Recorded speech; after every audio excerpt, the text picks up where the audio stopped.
12 metre. उसके बाद है स्टैंडर्ड इलेक्ट्रोड पोटेंशियल।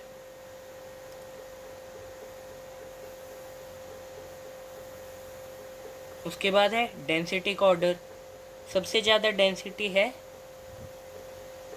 निकल की और कॉपर की, जो कि बराबर है, और सबसे कम डेंसिटी है स्कैंडियम की। तो डेंसिटी का ऑर्डर, एंथैल्पी ऑफ एटमाइजेशन का ऑर्डर हमें यहाँ से याद करना है।